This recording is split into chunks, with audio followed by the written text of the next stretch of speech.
Well, come on in to Free Agency Fever presented by AT&T. Chris Miles here with my guy, Rex Chapman. Let's go. Give me some respect, Knuckles. There we go. Rex, I have a number for you. You ready for it? Yeah.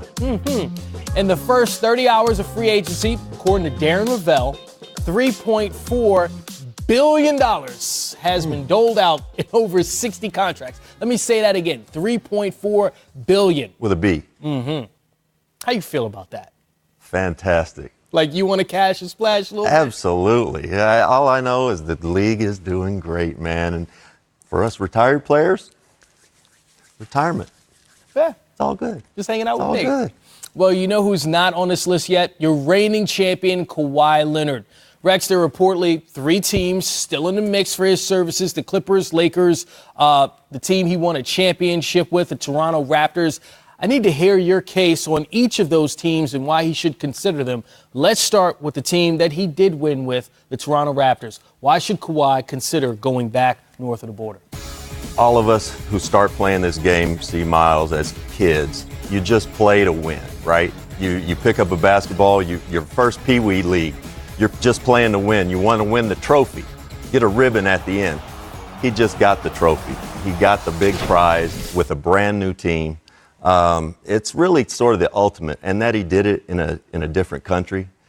Fantastic. We've been hearing for years, though, now that he's going to Los Angeles to play for the Clippers. We'll see. Could be the Lakers, but I don't know that Masai Ujiri can do anything else except say, hey, look, this is what we did together. This is what we can continue to do. You either want to be a part of that, or if your heart's pulling you somewhere else, you need to go do that. I get what you're saying. We did this together. Right. Let's do it again. Let's run it back. Well, Kawhi, like you said, when you start playing Pee Wee, who do you look up to? He grew up in Los Angeles. He was a fan of the Lakers. Anthony Davis, LeBron James, Kyle Kuzma, Troy Daniels. That's their full roster right now. Should that be a cause for trepidation or excitement considering those stars that are there in L.A.? I mean, anytime LeBron is a generational player. We all know this. AD, incredible. Look, I like that team right there that we're looking at. Troy Daniels obviously could shoot it. Caruso, young player, but this is all they have right now. You're going to have to fill that roster out in other ways. If Kawhi goes there, obviously this is a game changer. You fill the rest of your roster out as best you can with minimum guys, and you roll the dice. I wonder how many games all those guys would play together, since each of them seem to only be playing about 60 games a year right now. Well, that's about it. LeBron James, 55 last year. We know Anthony Davis with a unique situation in New Orleans towards the end of that season. Well, even the newest Clipper is chiming in on trying to recruit Kawhi to play for the other team in Los Angeles, those Clippers that you seem to say are the front runners. Mo Harkless, he's headed to L.A. as part of the Jimmy Butler trade, decided to get in on the process, tweeting, "Does anyone have Kawhi's number?" I don't think Kawhi has Kawhi's number. Yeah, right? He might not communicate with anyone. He might not that have robot a number. He is. So, Rex, the Clippers seem a little similar to the Raptors in the sense that they have a good amount of really good players. Patrick Beverley, the sixth man of the year for the last decade, Lou Will, Montrezl Harrell, a lot of hard workers, guys who bring their lunch pail to work and are talented. I mean, young players too, like Shai Gilgeous-Alexander, Landry Shamet. Plead your case for the Clippers, Kawhi to join them. I really like this squad. I like Shai. You get Pat Bev back. What Doc did with that team last year, even putting them in contention for the playoffs, much less making the playoffs, fantastic. I think you've got Jerry West, the logo, who's there. I think what these guys present that the Lakers don't right now is front office stability and a real path. This is what we're doing. This is who we are. This is what we're going to be. Come here, be a part of this unselfish kind of thing. It's who you are. It's what you've built your reputation on. And also, I sort of believe where there's smoke, there's fire. When Kawhi shut it down in San Antonio, all we heard, the scuttlebutt was, he's going to be a Clipper.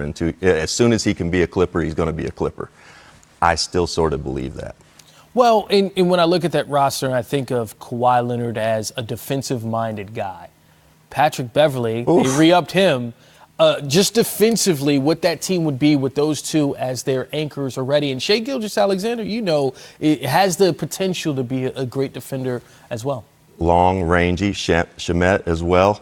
And then you got Harkless and Montrez. That's a crazy defensive team. You could throw a bunch of different lineups out there at different times and win. And also the trepidation of going back west when the Warriors the past couple of years with Kevin Durant and what they have been.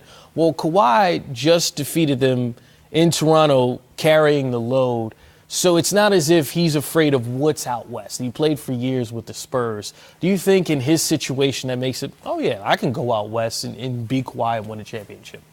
I think he probably does. I don't know why Kawhi would question anything right now. You know, when you look at what he did this postseason, you know, I was fortunate or unfortunate to have played against Michael. And the things that Kawhi does, especially with those big hands, he can just pick the ball up off the ground and then extend to the basket one-handed, where the rest of us have to kind of cock that thing back.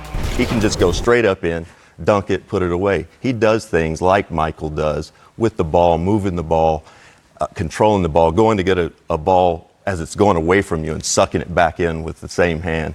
He does those things that are just sort of different. And I don't know why he wouldn't think he could go somewhere and win again, win another title. He's done it at 2 places already. Okay, so looking at the Lakers situation with Anthony Davis, LeBron James, Kawhi Leonard, they would automatically, seemingly, be the front runners to win a championship, right? Maybe the best collection of top 6 talent in the league and any top 5 talent in the league that we've ever seen. 3 guys that would be in that discussion. So why would he choose the Clippers over that group? Don't you think that he would choose the Lakers, or do you think the Clippers would have the same potential to win a championship as the Lakers?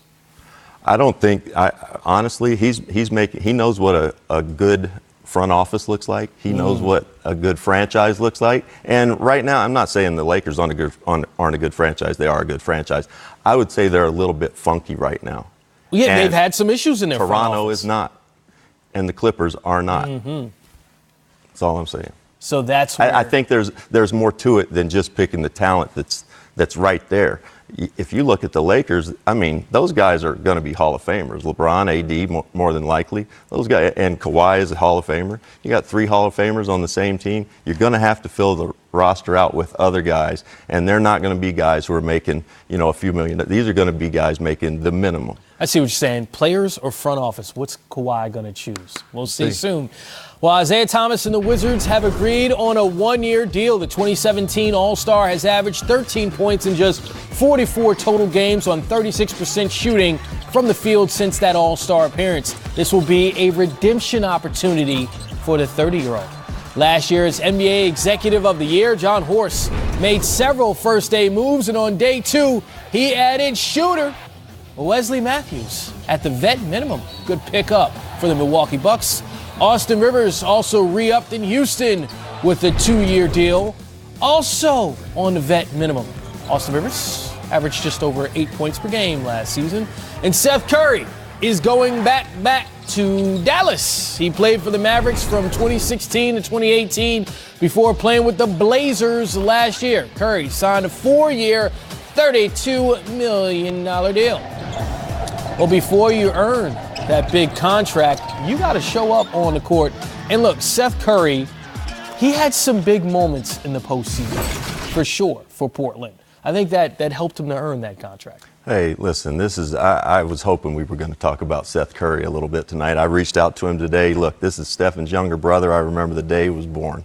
Obviously Dell, Curry, and I played together for a long time. We've been friends forever. This day was a long day coming for Seth. I mean, listen, he's grown up in the shadow of his dad and his older brother, and this is a heck of a payday. A guy who's bounced around, he had to do it the hard way. He went to summer league. He built his way up. He bounced around 3-4 different teams, and today is a good day for the Currys. You know what we're going to do? We're going to take Seth out of that and of the other 3 deals, because I feel like you'd pick Seth because you. I did. Of course I did. Of those other 3 deals, which one do you think will have the biggest impact next season? Remind me. Who? Isaiah Thomas to the Wizards, Wesley Matthews to the Bucks and Austin Rivers re up in Houston. I like Wesley Matthews to the Bucks. They needed a quality replacement for Malcolm Brogdon. They're different players, but we know Wes Matthews can put that ball in the basket. He's not afraid. He goes out there and he does what he does every single night. You don't mess around with Wes Matthews. You guard him from the second he checks in the game. Well, certainly, if you want to make it in the league during the regular season, you have to guard your man in summer league. Make sure they don't blow up. I think there's a hero in the house. Tyler Hero, my hero. Highlights from Salt Lake City coming your way next on Free Agency Fever.